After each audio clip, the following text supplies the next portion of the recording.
정보가 있는 시사 토크쇼 장윤선, 박정호의 팟짱.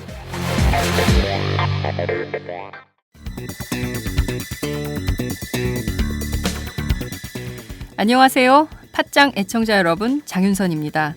여러분, 군불 침대라고 들어보셨습니까? 이 침대는 난방 기능이 있는 침대인데요.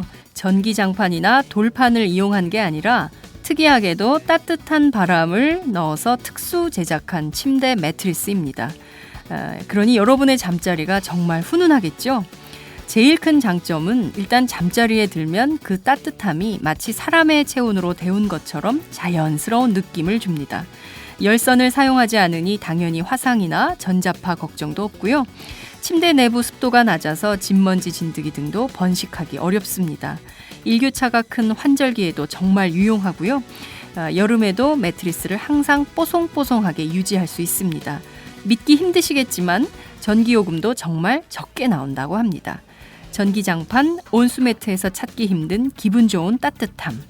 차원이 다른 따뜻함을 원하신다면 02-2245-3531, 02-2245-3531로 연락 주시면 상담과 구매가 가능합니다. 기분 좋은 따뜻함, 군불 침대. 팟짱 듣고 전화하셨다고 하면 구매하실 때에 아주 좋은 일이 생깁니다.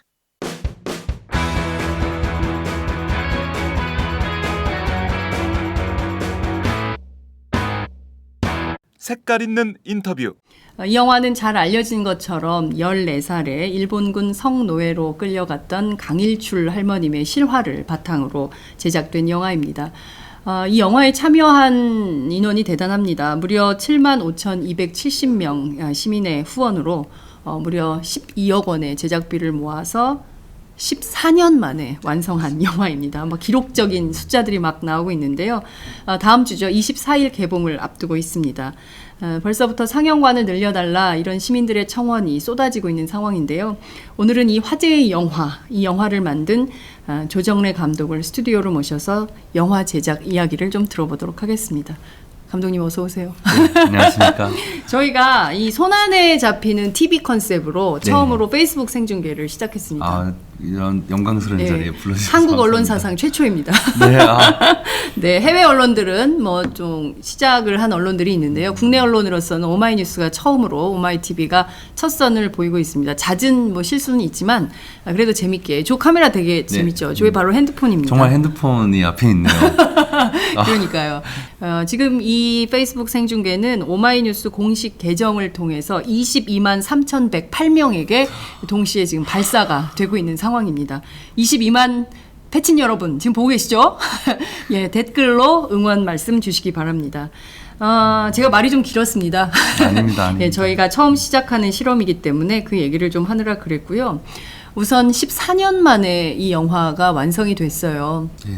굉장히 많은 스토리가 있을 텐데 오늘 1시간 정도 압축적으로 그 얘기를 좀 해보도록 하겠습니다. 앞서 말씀드린 대로 이 영화는 강일출 할머님의 사연을 가지고 영화가 제작이 됐어요. 어떻게 해서 처음에 이 일본군 성노예 문제를 좀 영화로 만들어야겠다 이런 생각을 하시게 됐나요? 제가 2002년도에 이제 경기도 광주에 있는 나눔의 집에 이제 제가 봉사활동을 갔는데요. 네. 제가 이제 영화도 연출을 하지만 또 판소리 고수나 장구 같은 것도 치는 그런 국악인이기도 해요. 그러세요? 바닥소리라고 하는 단체에서 또 최영석 씨랑 그리고 또 지금 국악인 박예리 씨 굉장히 유명하시잖아요.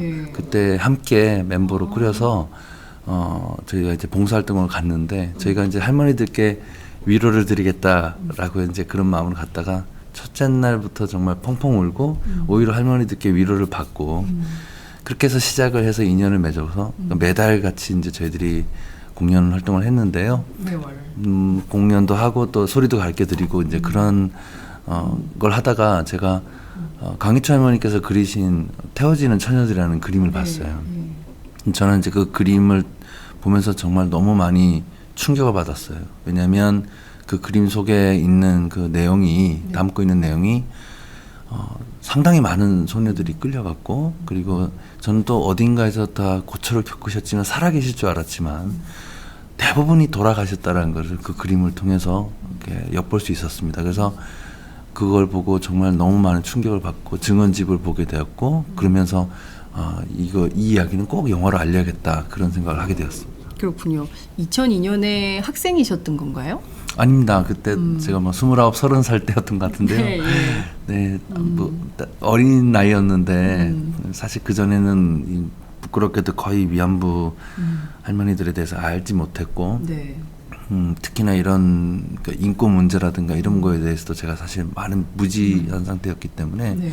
참 부끄러운 상태에서 갔던 것 같아요. 그래서 처음 그 사실을 알게 되고 너무나 많은 충격을 받았고, 뭐 그것은 단순히 일본이 나쁘다 정말 일본 정말 어떻게 일본이 이런 그런 게 아니라 솔직하게 말씀드리면은 남자로서 굉장히 충격을 받았어요. 남성으로서. 네. 할머니들 만나 뵙고 너무 가슴 아팠던 것은 할머니들의 눈을 보면 네. 할머니들께서 당시 끌려갔을 나이가 평균 나이가 16세 정도밖에 되지 않았어요. 그러다 보니까 오늘날로 치면은 이제 신체적 나이가 한 12세 정도 되는 나이였고, 그러다 보니까 증언집을 보면은 적용도 하지 않았던 분들, 그 다음에 이런 성행위 자체, 이런 거 자체를 이해를 못 하시는 분들이 거의 부지기수였어요. 그래서 아이들이잖아요. 아이들이죠. 애들. 예. 이걸 이렇게 말씀드리기 송구스럽지만 오늘날로 이게 이해를 하려면은 이게 거의 아동 성폭력에 가까운 얘기예요. 그래서 그런 고통을 겪었기 때문에 사실 겉은 할머니지만 눈은 완전히 소녀의 눈을 갖고 계세요. 그래서 우리가 생각하는 그런 포근하고 어떤 품어주는 그런 느낌의 할머니가 아니라 네. 그냥 주름진 소녀를 만났달까. 그래서 그때 그 모습이 저한테는 굉장한 충격으로 남자로서의 그런 죄의식이 아주 깊이 각인됐던 것 같아요. 그래서 그때 지금도 물론 이 영화를 만들었지만 지금도 아직 거기서 벗어나지 못하고 영원히 아마 벗어나지 못하는 게 아닐까 그런 생각을 가지고 있습니다. 그렇군요. 이 영화 제작 기간이 굉장히 길었어요. 무려 14년간 한 영화에 매달리기 어렵다고 감독님께서는 어떻게 이렇게 14년 동안 한 작품에 올인할 수 있었을까요? 물론 중간에 이제 우리 국립전통예술고등학교 아이들을 다룬 둘의 소리라는 영화도 만들었고 또 고향 원더스라는 이제 독립야구단을 다룬 파울볼이라는 영화도 이제 맡았는데 정말 너무 감사한 작품들이었고요. 하지만 제가 이제 이번 영화 개봉을 준비하면서 이제 지난 이제 방송 출연했던 자료들을 좀 봤어요. 제가 이제 그 이번에 또 이렇게 이렇게 불러주셔서 그래서 제가 말을 잘해야겠다 생각해서 옛날에 어떻게 했지 해서 봤는데 시컷 이렇게 그 둘의 소리 영화 얘기를 하다가 마지막에는 귀향 얘기를 하고 앉았더라고요. 그래서 그러니까 기승전 귀향 그런 느낌이었고 우리 영화를 정말 그 힘들게 같이 이렇게 했던 핵심 동지가 우리 임성철 PD라고 있는데 나중에 알고 봤더니 이제 김구 선생님의 외종손 되시더라고요. 그렇다면서요. 그런데 김구 선생님의 외종손이라는 걸 모르고 그냥 전혀 알지 못하는 일면식도 없는 사람한테 가서 그 친구 얘기를 따르면은 자기를 붙잡고 일본군 악역을 맡아달라면서 2시간 동안을 기왕 얘기를 했답니다. 이제 저는 한 10분 얘기한 것 같은데 근데 그 정도로 이 사람은 정신 나간 사람이 아닌가라는 생각을 했대요. 어떻게 처음 보는 사람한테 그런 얘기를 하나 그래서 그 정도로 제가 계속 그런 얘기를 하고 다녔던 것 같아요. 그렇군요. 완전히 귀향 속에서 살았던 14년이다 이렇게 봐야 될 것 같은데요. 사실 영화 제작을 하려면 감독님 굉장히 취재도 많이 다니시잖아요. 어떤 곳을 어떻게 또 어떤 자료를 어떻게 취재를 좀 하셨습니까? 아까 말씀드렸던 태워지는 처녀들이라는 그림을 보고 사실 그 처음에 그 그림을 접했을 때는 그 이해를 못했어요. 제가 그게 그 그림을 보시면 아마 아실 텐데 지금 아마 또 페이스북을 하시는 분들께서는 태워지는 처녀들 그림을 검색을 하시면 바로 보실 수 있는데요. 저는 참 우둔해서 그런지 처음에 이 그림을 이해를 못했는데 이게 홀로코스트 같은 그런 학살의 현장을 그린 겁니다. 그래서 그러니까 끌려가서 고초를 당하시다가 병에 걸리신 강희철 할머니께서 부대 밖에 있는 다른 병원에 이송돼서 이제 치료를 해주겠다고 끌고 갔더니 사실은 치료를 하러 갔던 게 아니라 이제 다 한 곳에 모아놓고 죽이는 그리고 불태우는 학살의 장면인 거죠. 그래서 제가 그 그림을 보고 굉장한 충격을 받고 며칠 후에 이제 제가 꿈을 꿨어요. 꿈을요? 네. 그래서 엄청나게 이제 몸살과 고열에 시달렸는데 이제 새벽에 까무룩 잠이 들었는데 이제 꿈 속에서 네. 어떻게 보면 그 그림에 있는 내용이 그대로 재현이 되면서 이 비디오로 치면은 이게 백워드 되는 거예요. 이렇게 이제 대감기처럼. 네. 그래서 그 불타고 있는 소녀들이 옷이 점점 이제 불이 없어지고 이제 그름이 없어지고 하얀색이 변하는 게 옷이. 그러니까 완전 백워드죠. 네. 그렇게 되더니 소녀들이 일어나는 거예요. 일어나서 발을 끝을 살짝 들고 하늘을 보더니 다음 장면이 하늘을 날아서 이제 고향으로 가시는 꿈을 꿨어요. 근데 그 꿈이 뭐랄까 굉장히 장관이었어요. 왜냐하면 네. 지금도 선명한 게 소름 끼쳐요. 온 하늘을 그 네. 소녀들이 네. 그 위안부 피해 여성들이 다 날고 있는 거예요. 그래서 제가 그 꿈을 꾸고 벌떡 일어나서 이제 그 내용을 이렇게 받아 적었어요. 그리고는 지금 소녀들이 고향을 오고 싶어 하시는구나, 귀향하고 싶어 하시는구나 라는 생각을 하게 됐고 이제 그때부터 그거를 사로잡혔어요. 그냥 어떻게 하면은 이분들을 고향으로 모셔올까. 그래서 제가 할 수 있는 재주가 이제 음악하는 거랑 영화 만드는 재주밖에 없으니까 저는 영화라는 대중 장르를 통해서 어떻게든 할머니도 영화에서나마 고향으로 모셔야겠다는 생각을 그때 가지게 되었고 그 이후에 할머니들하고 계속 이제 만나 나가면서 나눔의 집에 있는 분들의 도움 그리고 수요 집회도 나가면서 또 정대협에 계신 윤미연 대표님을 비롯한 수많은 분들의 도움 그리고 그 사이에 증언집이라든가 자료들을 수십 번 읽었던 것 같아요. 근데 읽으면 읽을수록 너무 끔찍했고 지금 저 영화를 보신 분들이 굉장히 많이 우시고 네, 저도 많이 울었어요. 많이 슬퍼하시는데 네. 사실 우리 영화에 나왔던 그런 느낌이 증언집을 읽는 거에 100분의 1 정도 수준도 되지 않아요. 영화보다 증언집이 훨씬 그렇죠. 더 슬프다는 거죠. 저희 스텝과 배우들이 다 그 증언집을 다 읽으면서 했거든요. 근데 10페이지 정도를 못 나가요, 사실은. 읽으려면은. 그러니까 중간에 멈추지 않고서는 네. 이게 읽을 수가 없어요. 그것이 할머니들께서 증언을 남기신 거고, 그게 238명의 생존자로 정부 등록을 했던 할머니들의 증언인데, 하지만 이것은 산자들의 기록이고, 대부분 돌아가신 한 20만 명에 대한 죽은 자의 기록은 없는 거죠. 하지만 할머니들의 증언 사이사이에 등장하는 동무들의 이름이라든가 어떤 한 소녀에 대한 묘사들이다 이런 분들에 대해서 생각을 하면서 남자로서 너무 죄스러웠고 그리고 이런 전쟁의 그런 폭력성에 대해서 너무 치를 떨었던 것 같아요. 그리고 어떻게 이런 일본 제국주의가 이런 것들을 뻔뻔하게 이런 걸 자행을 하고 지금도 증거가 없다고 하고 있고 오히려 그런 것들을 명령하고 지시를 했던 그런 A급 전범들이 모여져 있는 야스쿠니 신사를 매년마다 이렇게 정부 강요들이 참배를 하고 전쟁에 대해서 전혀 반성하지 않은 오히려 자신들이 저질렀던 그 전쟁을 오히려 미화하는 그들의 모습에서 굉장히 많은 분노를 느꼈고요. 그러다 보니까 어쨌든 14년이 걸렸는데요. 순식간에 지나간 것 같고 할머니들은 70년 이상을 지금 고초를 겪고 계시고 여전히 해결되지 않고 있잖아요. 그래서 저는 진짜 그리고 나눔의 집에서 가장 낮은 곳에서 섬기면서 봉사하시는 분들에 비하면 저는 정말 아무것도 아니라고 생각합니다. 그렇군요. 취재 과정에서 상당히 그 아픔과 슬픔 이런 것들을 많이 겪으셨다 이런 말씀을 주셨는데요. 제가 예전에 그 베트남전 진실위원회 활동하는 시민운동가들을 인터뷰한 적이 있었는데 막 얘기하다가 그 학살의 현장이 있다는 거예요. 베트남에 이제 한국군들이 그 뭐 베트남 여성, 그 다음에 아동, 그 다음에 노인, 뭐 이제 그런 분들에 대한 뭐 집단 학살이 있었던 그런 지역을 가면 누가 그렇게 다리를 잡는데요.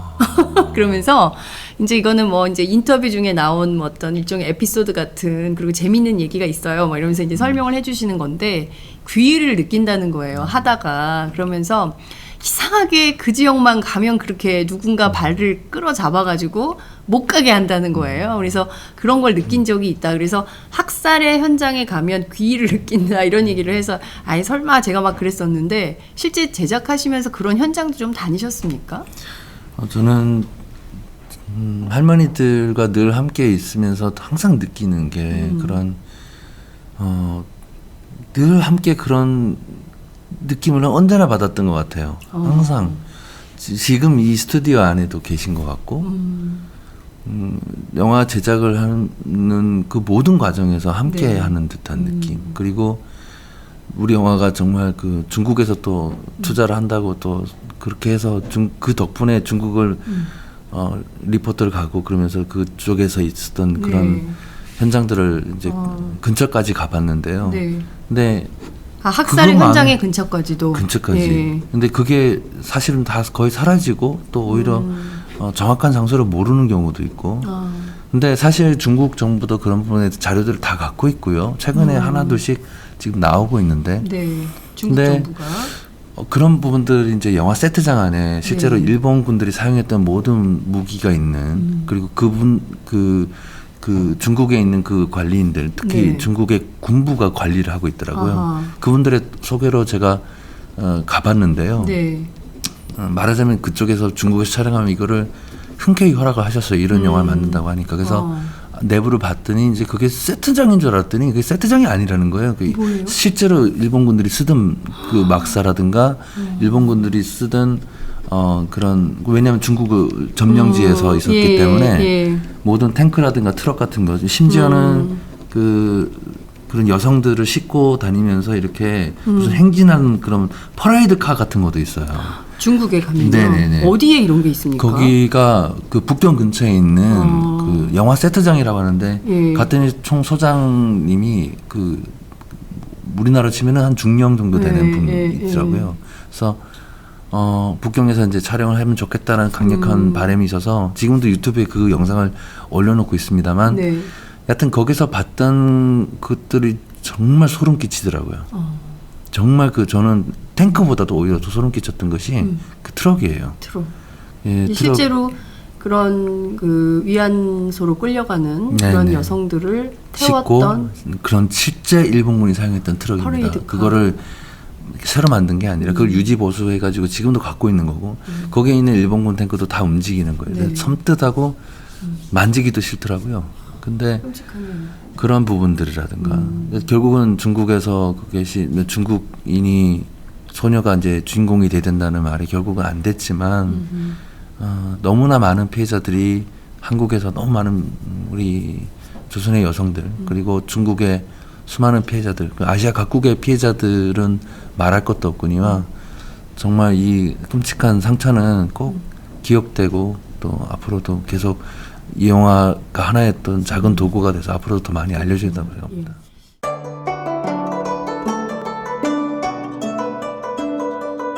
안녕하십니까.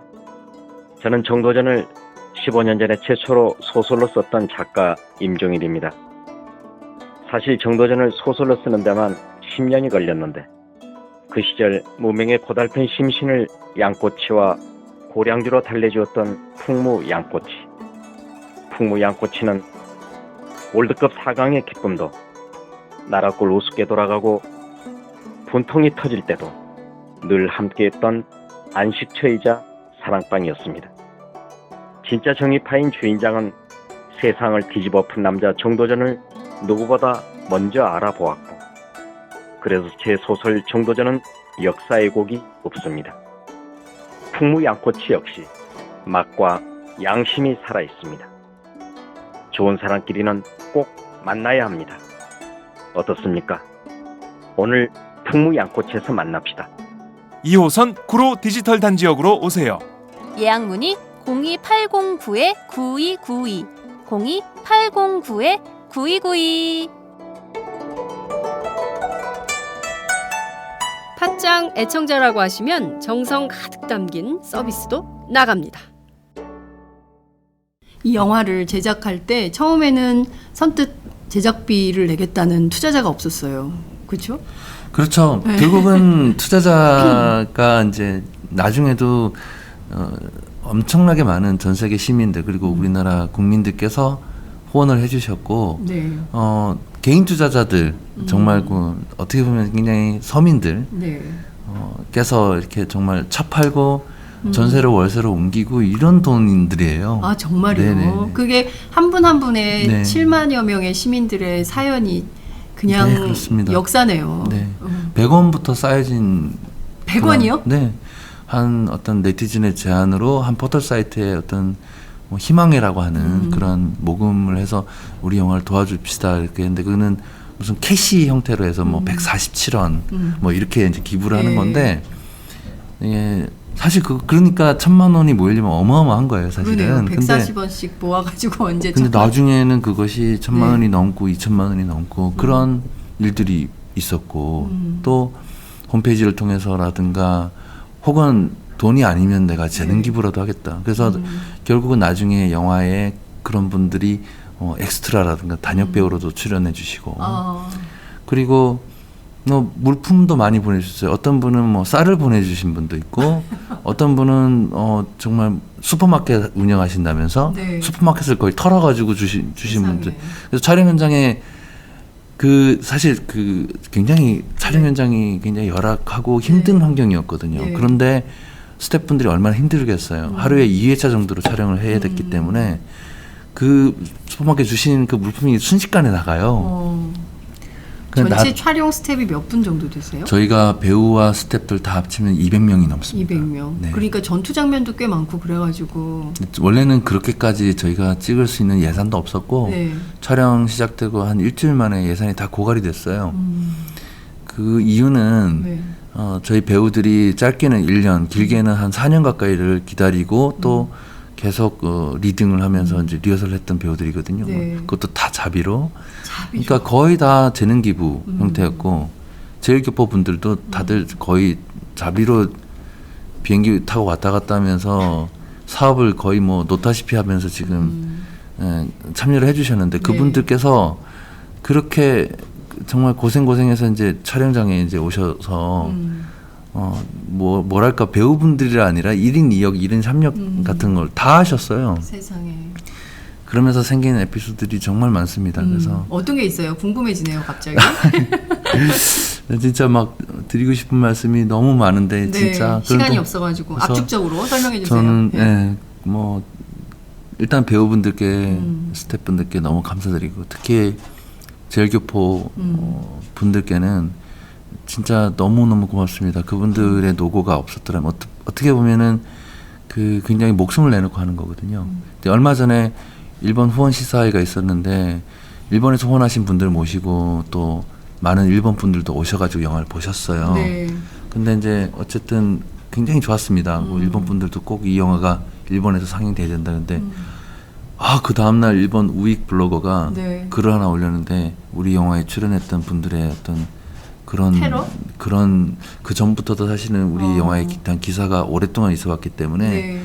한번 이렇게 해서 굉장히 무서운 악플들이 달린 적이 있었어요. 근데 어떻게 보면 이분들에 대한 뭐 여러 가지 신상이라든가 이런 부분들을 또 블로그에다가 올렸다라는 얘기를 듣고 찾아봤더니 있더라고요. 그래서 저는 참 너무너무 죄송하고 이분들을 어떻게든 우리가 보호해야 된다 이런 마음을 가지고 있고요. 여튼 수많은 분들의 도움 지금 생각을 하면 좀 눈물밖에 나지 않은 이야기들 그리고 초기에 너무 빨리 제작비가 소진됐던 이유 네. 자체가 너무 기적이에요. 왜냐하면 뭐 예를 들면 명량에서 특수효과를 했던 윤대용 감독님이나 네. 또 정말 특수효과로는 특수분장으로는 정말 누구나 알 수 있는 그 이주연 감독님이시나 네. 이런 분들이 베테랑이시거든요. 예, 근데 그렇죠. 우리 영화에 근데 사실 굉장히 좋은 의미로 하는 거니까 내가 좀 도와주러 왔다 이렇게 정말이요? 그런 느낌으로 오셨다가 예. 배우들이 너무 오랫동안 준비를 했는데 신인 배우들이잖아요. 네. 근데 대사 NG가 안 나는 거예요. 첫날 이튿날째부터 이분들이 약간 뭐 도와줘야지 이렇게 오셨다가 배우들 하시는 걸 보고 너무너무 감동을 하셔서 저보고 그런 일이 벌어지기 시작하는 거예요. 이제 뭐 이 영화를 이렇게 찍으면 안 된다. 내가 말하자면 1,000만 원짜리 기계를 가져올 테니 100만 원 어떻게 구할 수 없느냐. 또 나중에 알고 봤더니 네. 세트 제작하시는 대표님은 네. 당신이 저한테 이 세트비가 추가가 될 거 아니에요. 네. 그런데 저희는 그 돈을 마련하기 위해서 또 임성철 PD는 또 온갖 참 이렇게 앵벌이하고 다닐 때 네. 세트 형님 괜찮아 이 정도면 되라고 했는데 알고 봤더니 네. 카드론 받아가지고 월급을 주면서 일을 하셨더라고요. 어머, 그런- 카드론이요? 네. 세상에. 카드론 받아서 하시고 그러니까 아까 얘기 말씀드린 특수효과 같은 경우는 전쟁 씬을 그렇게 찍을 수 있는 그런 사이즈도 아니고 돈도 없었어요.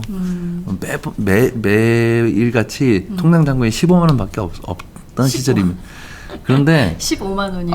그렇게 제 비용이 없다고 그러니까 드릴 수 있는 비용이 없다고 그러니까 알았어 그럼 다음날 가보면 촬영장에 폭약을 심고 계시고 그래 우리 영화의 전투씬 보고 깜짝 놀라신 분들이 많아요. 예. 아니 뭐 이 사람들은 어디서 온 거고 이 총은 다 어디서 온 거고 그것을 아마 금액으로 환산한 다음에 우리 영화가 여전히 많이 뭐 부족한 부분이 있지만 그분들의 그런 노력과 그런 게 아니었다면 지금 오늘 이렇게 개봉까지 결코 이르지 않았겠죠. 그래서 정말 어떻게 보자면 우리 동포들의 힘으로 사실 이 일본군 위안부 문제가 우리 역사잖아요. 이 슬픈 역사, 잊지 말아야 될 슬픈 역사, 다시는 잊지 말아야 될. 여기서 일단은 잊지 말아야 되는 지으시고 그리고 다시 있어서는 안 된다는 건 쌍시옷입니다. 네. 이런 역사를 만드신 주역들이 바로 그런 분들이네요. 앞서 이제 캐스팅 관련해서 이제 전부 다 자비로 그리고 또 자원봉사로 이렇게 참여를 하셨다고 말씀하셨는데요.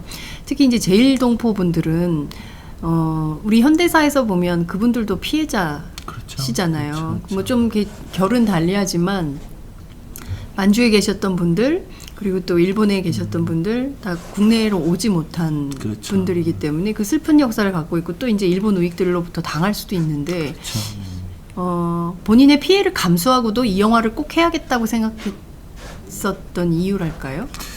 그런 게 뭐였을까요? 그러니까 제가 이제 둘의 소리라는 영화로 도쿄 국제 영화제에 초대를 돼서 이제 가서 제가 그때도 이제 계속 아까 말씀드렸듯이 기승전 귀향을 하고 있었기 네. 때문에 계속 그 귀향의 배우들을 찾고 있었어요. 근데 제가 제일 우리 영화에서 중요하게 생각했던 것이 리얼리티거든요. 리얼리티. 왜냐하면 저는 처음부터 이 영화는 일본인들이 봤을 때 양심적인 일본인뿐만 아니라 우익의 일본인도 봤을 때 이해할 수 있고 적어도 용납할 수 있는 너무너무 화가 나도 용납할 수 있으려면 기본적인 사항들이 준비가 돼야 된다. 그래서 그 중에 하나가 일본어에 대한 부분이었어요. 그러니까 언어적인 완벽함. 그러니까 그러려면 당연히 네이티브가 필요한데 네.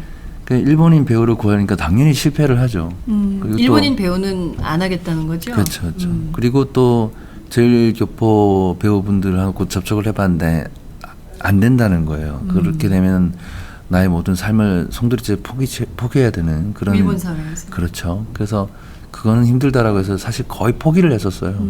하지만 이제 거기에 대한 집착에 네. 가까운 그런 게 있었던지 우연한 장소에서 어떤 분을 만났는데 너무 제가 생각하는 그 일본인 그 악역 그러니까 일본인을 치면 일본인 배역 중에 주인공인 역할 네. 기노시타라는 역인데 정무성 씨를 이제 만난 거죠. 네. 그러니까 뭐 배우도 아니었고 그냥 사업하시는 분이었어요. 배우도 아니고 사업하는 사람. 네네. 예. 근데 제가 거기서도 또 아마 2-3시간 얘기를 했던 것 같아요. 그때는 확실히 기억이 나는 게 네. 제가 귀향 얘기를 했더니 그분이 우시더라고요, 바로. 그래서 이제 그때부터 그분이 참 제가 생각하면 제가 너무 나쁜 놈이죠. 그분이 그 정말 후원, 투자, 출연, 온갖 허드렛 일, 그 일본어 교사 뭐 다 하셨어요. 근데 그분 지금 이제 얼마 전에 일본 후원사 하시는데 네. 자기가 되게 아끼는 일본인 후배가 이제 영화를 보러 왔대요. 네. 그러고 난 다음에 영화 보고 난 다음에 이틀 동안 전화를 안 받더랍니다. 그래서 왜 그랬을까요? 이틀 후에 전화를 했더니 너 왜 전화를 안 받아 그랬더니 영화 보고 난 다음에 형님 볼 수가 없다고. 너무 끔찍해서. 너무 당신이랑 말을 섞기가 싫다고 일본인인데 네. 말을 섞기가 싫다라고 했다라고 해서 되게 좋아하더라고요. 본인은 리얼리티가 살아있는 연기를 했다. 그만큼 이 일본어에 대한 부분이라든가 그런 아까 말씀드렸던 리얼리티. 그러니까 확보를 하려면 당연히 제일교포분들이나 혹은 일본인들의 도움을 받아야 되잖아요. 그렇죠. 그래서 결국은 우리 영화에 제일교포분들도 참여해 주시고 또 일본인들도 네. 소수지만 함께 출연해 주셔서 그런 부분에 대한 리얼리티를 살려주셔서 네. 너무 감사했고 또 그분들이 결국은 그렇게 고생하면서 하시는 거에 어떻게 보면은 이해가 가다가도 이해가 안 가요. 왜냐하면 목숨을 내놓고 하는 네. 거였기 때문에 그래서 나중에 여쭤봤어요. 어떻게 해요 형님 이거 지금 분위기가 진짜 만들어질 것 같은데 네, 예. 어떡하죠 그랬는데 그분이 그런 얘기를 하더라고요. 그분이 선조가 네. 경남 거창이 고향이셨는데 그래요. 저희가 거창군의 지원도 많이 받고 네. 또 주인공 체리 양도 거창 사람이고 또 선조들의 무덤도 거기 있으시대요. 그때 그리고 무덤 보시고 그리고 그날 밤에 밤하늘을 보시면서 울면서 그분이 그러셨어요. 감독님 저는 영화 안 만들어줘도 괜찮다고. 나는 이 영화를 벌써 출연 결심을 하면서 내가 기양을 했다고. 그런 말씀 하시더라고요. 그래서 그렇군요. 굉장히 많이 울었어요. 그 말씀에. 정말 저도 눈물이 나네요. 내가 귀향을 했다. 어떻게 아이고. 저도 저희 할아버지도 사실은 미쓰비시에서 징용을 당하셔서 일을 하시고 해방 후에 이제 해방선을 타고 오셨거든요. 네. 저도 만약에 그 해방선을 타지 못하고 일본에 만약에 그런 루트가 없었고 그래서 주저앉으신 분들이 굉장히 많잖아요. 강제로 끌려갔다가 남아 계셨던 분들 그런 분들이 주로 그런 분들이 그런 분들이잖아요. 저도 어쩌면은 그 형님 같이 저도 일본에서 태어났을 수 있는 그런 것들을 생각할 때 너무 가슴 아팠고 또 우리 영화 주인공인 강하나양 같은 경우도 네. 제일교포 4세로서 지금 오사카에서 있거든요. 그 용기 출연을 결심하게 됐을 때 나이가 중học 2학년 중2 그리고 지금 출연했을 때 촬영할 때 중3 지금 고1로서 지금 학교를 열심히 다니고 있는 아주 뛰어난 친구예요. 그래서 당차게 진짜 힘든 환경 속에서 내가 이걸 하겠다라고 하면서 부모님 앞에서 펑펑 울고 그렇게 출연을 했던 그분들께 진짜 진심으로 감사드립니다. 그렇군요. 뭐 이게 정말 진짜 살아있는 산 역사들이 우리 후대들이 정말 잘 만들어서 할머님들의 넋을 기리는 제대로 된 작품 이번에 하나 나왔다 이렇게 말씀을 좀 드릴 수 있을 것 같은데요. 저도 정말 영화 보면서 저뿐만 아니라 함께 봤던 모든 사람들이 너무 울었어요. 네, 끝에 이제 뒤로 갈수록 이제 앞에는 분노가 막 치밀고 이제 뒤로 가면 이제 다들 안 우는 사람이 없더라고요. 이제 그 정도로 굉장히 감동적인 영화였는데요. 손숙 선생님이 제일 유명한 그렇죠. 네, 그 캐스팅된 배우 중에는 제일 유명한 분인데 시나리오 받자마자 나는 울었다 이런 말씀을 하셨어요. 네. 어제 이제 여러 언론사하고 인터뷰를 좀 하셨는데 어떻게 해서 손 선생님한테 찾아가서 이분이다 이렇게 생각을 하셨습니까? 네, 손숙 선생님을 뵈면은 손숙 쌤의 이미지가 제가 그 위안부 피해 할머니들 만나 뵀을 때 그 느낌을 많이 받았어요. 왜냐하면 선생님을 이제 제가 굉장히 존경하는 대선배님이시고 네. 또 연극계의 원로시기도 그렇죠. 하고 선생님이 연기하시는 거 보고 정말 많이 예전에 정말 대배우시다라는 근데 선생님의 그 눈이 네. 딱 그 소녀의 눈이세요. 그리고 뭐랄까 그 소녀 같은 면이 너무 많으세요. 촬영장 내내 제 느낌이 짐작이 틀리지 않았다라는 게 선생님도 이렇게 뵈면 나이를 안 드셨어요, 사실은. 그래요? 그러니까 그렇다고 해서 철이 없거나 이런 느낌이 아니라 네. 선생님 당신 자체가 나이에 별로 관계없이 하신 분이세요. 그런 분이시더라고요. 예, 예. 그래서 특히 이제 제 아내가 네. 손 선생님을 굉장히 좋아해요. 그래서 저도 좋아해요. 네, 그래서 손 선생님께 이제 시나리오 보내드렸죠. 네. 근데 손 선생님께서 그렇게 찾아뵙고 만나 뵀을 때 선생님께서 뭐 전화 연락이 와서 나 시나리오 보고 많이 울었고 만나자 이렇게 해서 만나 뵀는데 네. 선생님께서 그냥 일사천리를 말씀하셨어요. 나 영화 보고 많이 울었고 나 이 영화 할 거야. 근데 참고로 얘기하면 난 개런티는 안 받을 거야. 여기까지가 그냥 이렇게 쭉 이렇게 말씀하신 거예요. 세상에. 그래서 제가 이렇게 입을 벌리고 그냥 가만히 어쩔 줄 모르고 이렇게 네. 어안이 벙벙해 있는데 그 다음 말씀이 대신 영화가 잘 되면 나한테 인센티브를 줘. 그러면 그걸 다 또 기부할 거야. 어머. 그런 말씀 하시는 거예요. 그래서 세상에. 어떻게 그런 말씀을 그렇게 하실 수 있을까. 네. 사실 영화 준비하면서 제가 얼마나 많은 사람들을 만났겠습니까. 또 얼마나 많은 했겠어요. 네. 사실은. 그런데 그 가운데 눈물 나셨을 것 같아요. 선수 선생님. 너무 감동해서 눈물이 안 나더라고요. 그냥 그 시간부로 그냥 선생님은 거의 투입이 된 거예요. 그냥 이미 그리고 선생님도 막 주변에 네. 당신도 막 이렇게 그 자료도 조사하시고 또 그러면서 정말 마음으로 함께한 분 촬영 내내 1,000원 한 장 받지 않으셨어요. 보통 보면 그래도 차비라도 드려야 된다고 예. 드리면은 오히려 혼내시고 우리 영화의 거의 재능 기부에 가까운 출연가 그리고 스태프분들, 또 네. 후반 작업 감독님들은 말할 것도 없고 그분들은 제가 봤을 때는 저보고 제정신이 아닌 사람이라고 그러는데요. 네. 제가 봤을 땐 그분들 전부 다 제정신이 아닌 분들이세요, 진짜로. 그렇군요.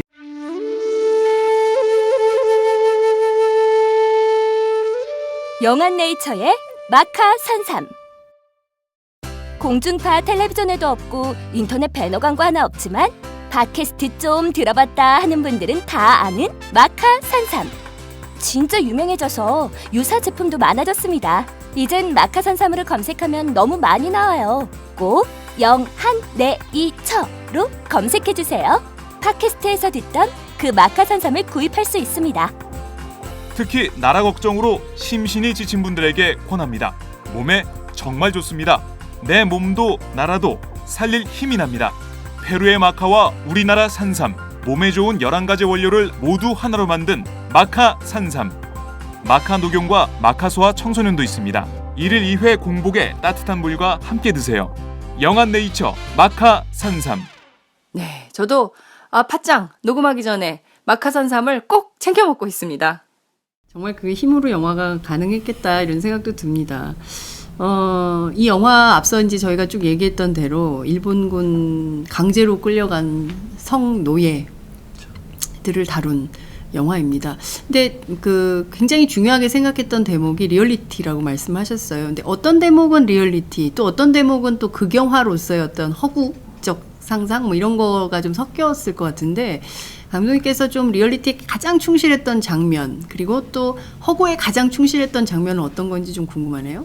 네, 영화를 보셔서 잘 아시고 또 뭐 트레일러나 여러 가지 이런 언론 보도를 통해서 아마 충분히 접하실 수 있을 텐데 네. 우리 영화에는 분명히 그 어떤 그 현실의 고통과 아픔을 가지고 있는 소녀가 네. 과거에 돌아가신 우리 위안부 피해 소녀들의 영역을 끌어안는다는 얘기 자체는 사실 판타지적인 요소죠. 네. 그래서 그건 어떻게 보면 제가 꿈을 꿨던 내용을 이렇게 구현하기 위해서 무형문화재인 그 진도시킨 끝이라는 그런 것들을 네. 또 영화 속에다가 넣고 하지만 리얼리티를 구현하려고 굉장히 고증이라든가 증언집을 철저하게 바탕을 하면서도 저는 이 영화를 하면서 아프고 굉장히 그 증언집에 있는 내용대로 이걸 꾸리면은 정말 아무도 영화를 안 볼 것 같았어요. 너무 가슴 아팠어요. 저부터도 못 보고. 저도 사실은 영화 보러 갈 때 좀 망설였어요. 그렇죠. 너무 저 끔찍한 장면을 어떡하지? 이렇게 그런 생각 아마 다들 있으실 거예요. 보고 싶긴 한데 발걸음이 그렇죠. 안 떨어져요. 이런 분들 저희들한테 메시지 보내는 분들 많거든요. 네. 근데 저희가 후원 시사회를 하고 또 또 GV 시사도 최근에 하면서 하고 있는데 네. 그 한 여성 관객분께서 그런 말씀하셨어요. 저는 이 영화를 보고 남자 감독이 만든 느낌이 안 들었다. 여성 감독의 느낌이 들었던 거에 대해서 네. 설명을 쭉 해주시더라고요. 네. 당신의 그 관람평. 그것은 그분의 말씀에 따르면 이 아프기만 한 부분들에 대한 부분을 최대한 선정적이거나 그런 부분들을 배제하고 네. 하지만 배제하고 그 소녀들이나 할머니들에 대한 배려가 너무 느껴졌지만 하지만 그 고통이 오롯이 온다. 그래서 그렇게 세심하게 배려해 준 감독님께 너무 감사한다는 거예요. 그래서 그리고 포인트가 그런 고통과 아픔의 포인트가 있는 게 아니라 이분들을 위로하고 또 고향으로 모셔오는 그런 장면에서 눈물이 너무 많이 났고 그렇게 어떻게 보면 치유하는 그래서 슬프지만 아름다운 영화라는 표현을 해주셨어요. 그래서 그래서 정말 감사하다라는 표현을 했는데요. 저는 남성 감독으로서 그리고 남자로서 저는 이런 말씀드리면은 또 많은 분들이 공감하지 않을 수 있지만 저는 저 개인적으로는 저는 평생 할머니들이 겪었던 그 고통을 절대로 모를 거라고 저는 생각해요. 왜냐하면 제가 남자이기 때문에. 그래서 저는 평생을 어떤 이 영화를 준비하면서도 속죄하는 마음으로 만들었고 또 영화 속에 있었던 모든 장면을 구현할 때 저 머릿속에서 나온 게 아니라 철저하게 증언집을 바탕으로 하고 또 수많은 나눔의 집에 계신 분들께 계속 자문을 구하고 또 할머니들 그리고 주변의 여성분들의 도움을 받아서 만들었기 때문에 어떻게 보면 이 영화는 감독 조정래가 만든 게 아니라 7만 5천 명이 같이 만든 영화다. 저는 그렇게 생각하거든요. 그렇기 때문에 많이 보러 와주셨으면 좋겠어요. 많이 보러 가야 됩니다. 그 영화 속에 보면 위안소의 어떤 살풍경한 장면들이 그렇죠. 막 나옵니다. 그러니까 정말 저게 실제로 그랬을까? 과거에도 그랬을까? 아니면 저 그냥 영화 세트장에 불과한 걸까? 뭐 이런 생각을 하게 되는데 저는 굉장히 인상적이었던 장면이 그 노대야예요. 이렇게 대야 속에 물이 이렇게 잠겨 있는데 그 물이 저는 좀 핏빛 그렇죠. 빛깔이 좀 느껴졌어요. 네. 그게 뭐 어떤 처리를 한 건지 모르겠는데 하여튼 약간 느낌은 이제 소녀들이 그 씻은 물 같은 그렇죠. 느낌 뭐 이런 게 있고 그다음에 이제 거기 위에 올려져 있는 작은 상자가 어떤 건지 그게 콘돔인가요? 네. 아 그렇군요. 하여튼 그래서 근데 굉장히 그 일본 스타일의 그렇죠. 깔끔한 그렇죠. 내부는 굉장히 깔끔한 그러나 거기 담고 있는 소도구들은 굉장히 참담한 이런 느낌을 좀 받았습니다. 그거는 어떻게 과거의 역사를 좀 재현한 건가요? 아니면 허구로 좀 만들어진? 아닙니다. 그거는 완벽하게 고증으로 그걸 재현해 놓은 겁니다. 고증으로 재현해내신 왜냐하면 위안부 피해자 할머니들의 쉼터인 나눔의 집에 보면 역사관이 있어요. 그 역사관의 지하에 내려가면 제일 먼저 맞닥뜨리는 곳이 바로 실제로 소녀들이 고초를 겪었던 그 위안소 안에 있는 풍경이에요. 근데 그 안에는 당시에 썼던 뭐 팻말이라든가 그다음에 그 담요라든가 이런 부분들이 구비가 되어 있습니다. 저는 저뿐만 아니라 많은 저희 스태프 배우들 나눔의 집에 수시로 갔었는데요. 배우들 거기 들어가면 다 울어요. 그냥 들어가자마자. 그러니까 한여름에 저희가 갔어요. 그리고 한여름에 가도 밑에 내려가면 희한하게 온도가 엄청나게 차이가 날 정도로 추워요, 거기가. 근데 저희가 위안소 세트를 만들고 그렇게 꾸며놓고 하는데 촬영하는 것 자체가 고통이잖아요. 근데 배우분들이 거기 안에 들어갔는데 희한하게 저희가 4월 달부터 촬영을 했는데 4월이면 사실 이제 봄이잖아요. 그러니까 밖에는 굉장히 낮 되면 따뜻한데 그 세트장만 안에 들어가면 영하예요. 그러니까 근데 세트장 바깥에서 모니터랑 설치되어 있는 그 부스는 또 온도가 그렇지 않아요. 그러니까 모두가 겪었던 너무 기묘한 체험인데 내복을 입고 뭐 다 입고 껴입어도 그 한기가 뼈까지 와요. 그래서 정말 소녀들의 원한이 여기를 지금 맴돌고 있구나 이런 생각이 들었고 그 대야가 바로 일본 그 40-50명씩 받잖아요. 많게는 줄 서서 이렇게 그러니까 일본군의 증언 지금 생존자 일본군의 증언에 따르면 화장실 가는 그런 풍경이다라는 표현을 하거든요. 줄 서서 화장실 가는 풍경인데 거기 안에 들어가면은 다음 이렇게 하면 거기를 이제 그 여성의 이제 그걸 씻어내고 그렇게 소독약인 거예요. 소독하고 그리고 그 위에는 그 사쿠라고 하는 그 콘돔이죠. 그래서 그 콘돔을 만들었던 회사는 여전히 콘돔을 만들고 있죠. 지금도요? 그렇죠. 일본의 가장 큰 기업입니다. 일본의 가장 큰 기업. 전쟁 때 팔았던 그 기업이. 제가 알기로는 그렇습니다. 그런 참 그 위안소 설치 자체가 잘 아시겠지만 일본군이 주둔을 한 점령지에서 네. 지역에 있는 대규모 여성들을 강간하면서 생기는 문제들, 그 범죄라든가 혹은 성병 네. 이런 것들을 통해서 군사력이 상실되거나 그런 것들에 대한 두려움으로 말하자면은 그 일본의 유곽을 본따서 그 시스템화 시킨 거잖아요. 그렇게 해서 그런 사기를 진작시키고 성욕을 해소하고 그리고 어떻게 보면은 그런 군사력을 보호할 수 있는 그런 장치로서 이걸 했다는 것이 가장 극악무도한 시점이거든요. 이게 단순한 성폭력과 강간의 문제가 아니라 네. 성노예라고 하는 그 말 속의 함의가 바로 그 부분이거든요. 이거를 제도화시키고 어떻게 보면 일본 병사들로부터 그런 죄의식이나 이런 것들을 거세시키는 거예요. 네. 그래서 당연하게 들어갈 수 있도록. 그래서 바깥에 팻말도 마치 그런 식으로 해놓고. 근데 이거는 그야말로 지옥이에요, 지옥. 지옥. 이거 아이들이잖아요. 그렇죠. 그러니까 대부분의 소녀들이 초경도 하지 않은 소녀들이 이걸 모르는 소녀들이 그런 일을 당하는데 특히 조선의 그런 처녀들은 또 막 굉장히 뭐 우리 예전에 또 가부장적 사회에서 네. 어쨌든 그런 의식이 있잖아요. 네. 그러니까 깨끗하다는 의식이 있고 그래서 굉장히 많이 일본인들이 그 일본 군인들이 선호했다라는 그런 기록들이 있어요. 왜냐하면 나이 어린 병사들이 연애하는 느낌이 난다라든가. 그러니까 그런데 그렇게 해서 이제 그렇게 하니까 그게 물리적으로 사람이 견딜 수가 없죠. 네. 그러니까 대부분이 그냥 며칠 만에 혹은 몇 달 만에 다 돌아가실 수밖에 없어요. 그 국가 폭력을 다 어떻게 책임을 알 때까지 안 지고 있으니 그렇죠. 이걸 어떻게 하면 좋겠습니까? 정말 들을 때마다 정말 분노가 치미는데요. 그렇죠. 그 영화 속에 이런 장면이 나옵니다. 일본군 장교가 하는 얘기인데요. 너희는 사람이 아니다. 네, 그렇죠. 너희는 사람이 아니다. 그리고 황군을 위한 암캐다. 그렇죠. 이런 그 대사가 나옵니다. 근데 이 대사는 고증에 있었던 건가요? 아니면 이건 그냥 영화적으로 만들어진 건가요? 그 할머니들 증언집에 보면 자주 등장하는 얘기입니다. 너희들은 인간의 오마이데와 닌겐데와 나이라는 당연히 인간 취급 자체를 하지 않았기 때문에 그런 증언은 굉장히 많아요. 그래서 이게 뭐냐면 딱 비교하면은 신들리스트의 얘기 홀로코스트잖아요. 네. 신들리스트의 장면이랑 비슷해요. 그러니까 줄을 세워놓고 네. 노동을 할 수 있는 사람과 노동을 할 수 없는 자를 그렇죠. 구분을 하고 노동을 할 수 없는 사람은 바로 가스실로 가는 겁니다. 그래서 죽은 시신들은 또 유대인이 치워요. 그래서 줄 서서 이렇게 돌잖아요.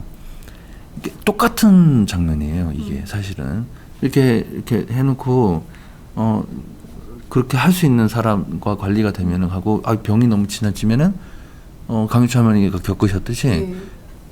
이제 죽이는 거죠. 네. 어디 그리고 치러 간다고 그렇게 한다든가 네. 이렇게 하면서 그렇게 죽이는 거죠. 그래서 우리 영화 처음 말미에 1991년에 진짜 용기 있게 세상에 처음 나오셨던 김학순 할머니의 증언으로부터 시작되는데 그 증언이 바로 그런 내용이지 않습니까? 너무 자기네들 마음대로 갖다 쓰고 싶으면 쓰고 고장이 나거나 병이 나면은 말하자면은 다 버려버리거나 죽여버리고 라는 표현이 있습니다.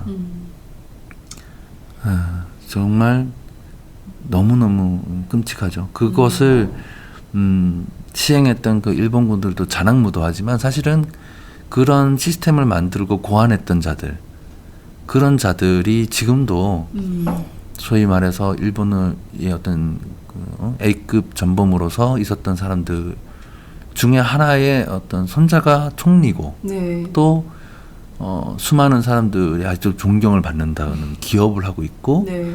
또 그들이 지금도 너무나 뻔뻔하게 야스쿠니를 참배하고 이름으로서 도대체 독일의 반도 안 되는 네.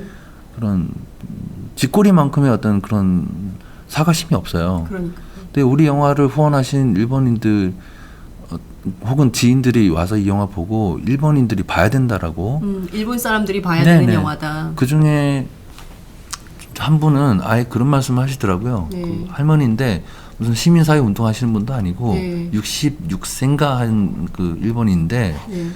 말씀하시기를 영화 보고 너무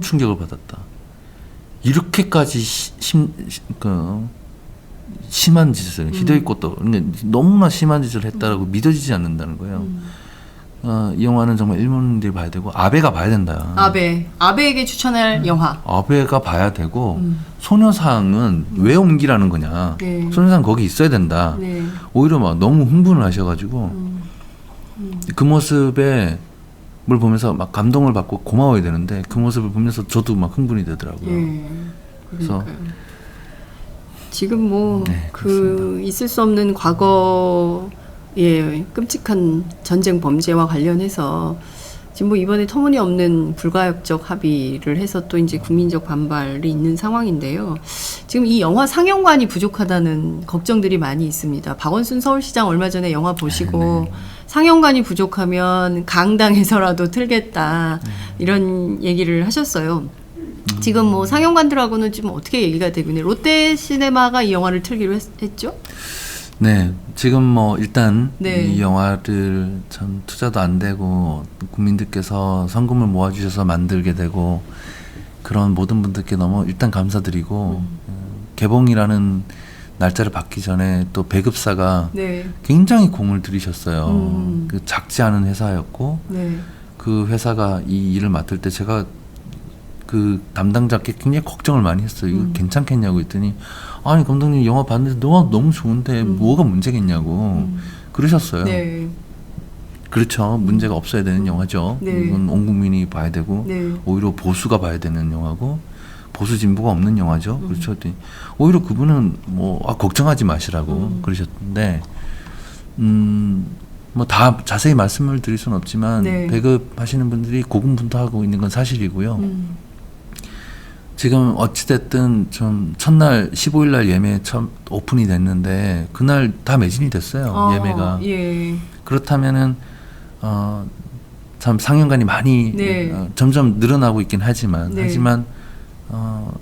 아직까지 조금 많이 이렇게 배급사 분들이 봤을 때는 더 노력을 해야 되는 어떤 수치다라고 말씀하실 정도로 지금 걱정하시는 분들이 많아요. 그런 것도 사실이고 그렇습니다. 사실 뭐 어떤 영화랑 비교할 수도 없고 네. 비교해서도 안 되겠죠. 그러니까 개봉관이 하나 열리는 것만으로도 저는 너무 감사하게 생각하고 솔직히 저는 이렇게까지 배급사가 잡혀서 개봉될 거라는 상상도 못했어요. 만들어지는 것도 그랬고 그냥 나오면은 저는 이미 배급사가 정해지기 전부터 네. 영어, 중국어, 일본어, 독일어까지 다 번역을 다 끝내놨어요. 그래서 자막을 다 만들어놨어요. 벌써요. 네. 세상에. 이거를 이제 프린트를 짊어지고 전 세계를 다닐 생각을 했기 때문에. 네. 근데 참 배급사 분들께서 이거를 선택을 해주셨잖아요. 근데 네. 참 그 상업 장편 영화를 계속하고 굉장히 그쪽에서 잔뼈가 굵은 분들이 네. 베테랑들이죠. 네. 근데 그분들이 참 든든하고요. 어쨌든 지금 상황이 쉽지는 않겠지만 네. 그분들의 노력과 그리고 국민들 여러분들이 예매 운동을 통해서 지금 또 SNS상에서 굉장히 많이 말씀해 주셔서 진심으로 감사드리고 지금은 또 예매를 많이 해주시면 네. 자동으로 프로그램화돼 있기 때문에 네. 극장이 열릴 수가 있는 그렇군요. 거죠. 그렇군요. 1인 1 예매 운동을 해야 되겠네요. 그런 예. 말씀도 하시고 어떤 또 네티즌께서는 3.1절에 곧 다가오니까 3.1절에 우리가 귀향을 보러 가는 태극기를 들고 귀향을 보러 가자 이런 말씀도 어떤 분 하시더라고요. 네. 그런 말씀도 있고 죄송합니다. 굉장히 많은 분들께서 이렇게 동참하고 있으니까 극장이 많이 열릴 거라고 믿습니다. 네. 실제 저도 그 영화 미리 봤는데요. 그렇게 자극적이지 않아요. 그리고 선정적이지도 않습니다. 그리고 조금 큰 아이들하고는 같이 봐도 좋은 영화이고요. 일단은 15세 관람가니까요. 예. 네. 그리고 우리 역사가 얼마나 아픈 역사가 있는지 아이들에게 설명해 주는 계기 이런 것도 마련되면 좋겠다라는 생각이 저는 좀 개인적으로 들었습니다. 손숙 선생님께서 그런 얘기를 하셨어요.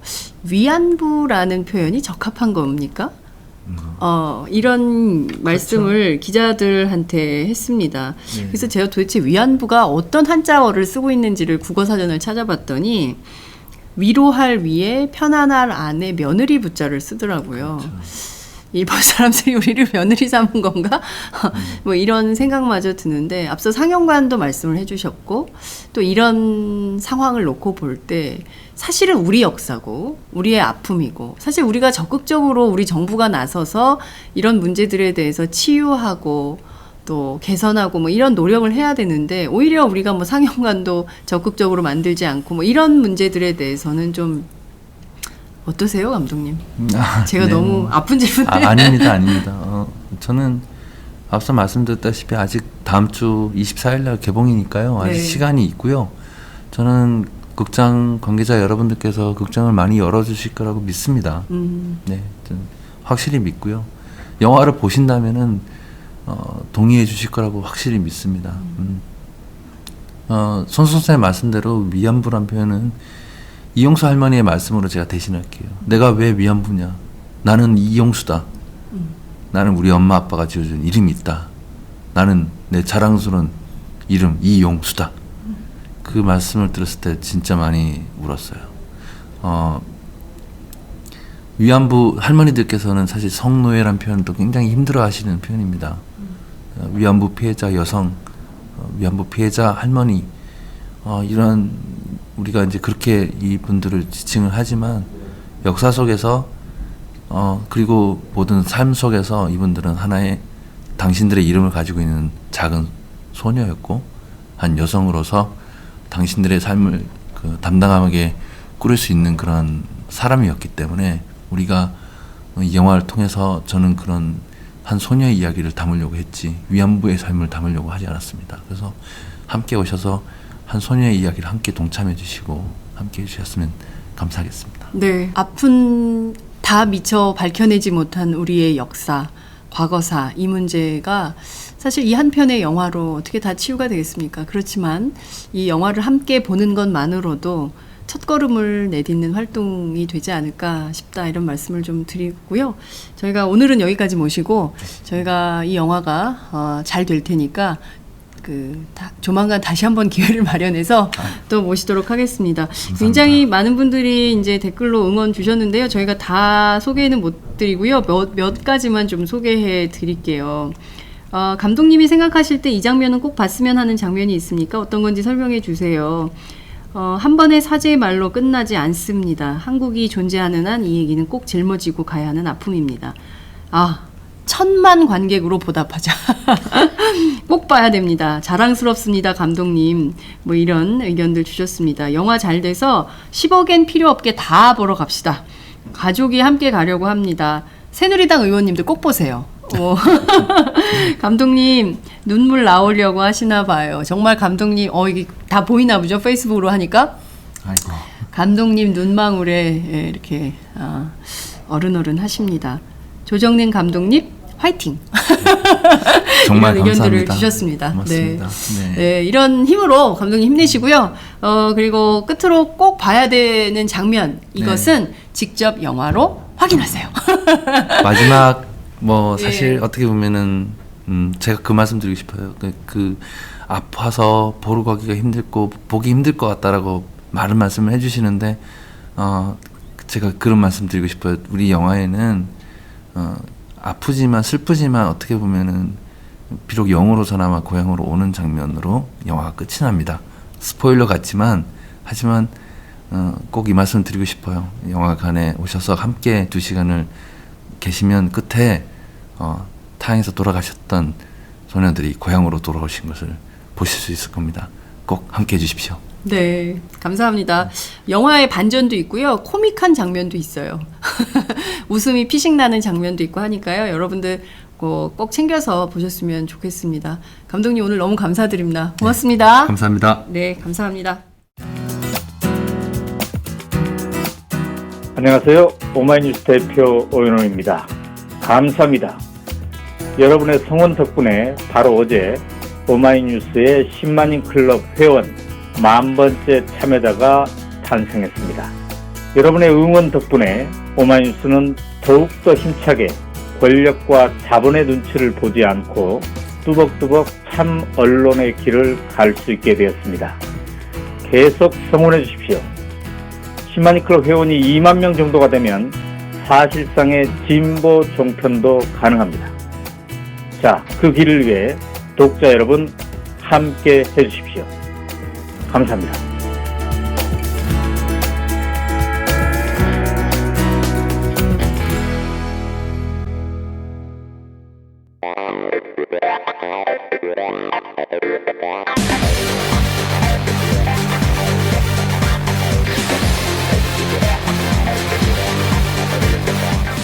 정보가 있는 시사 토크쇼 장윤선, 박정호의 팟짱.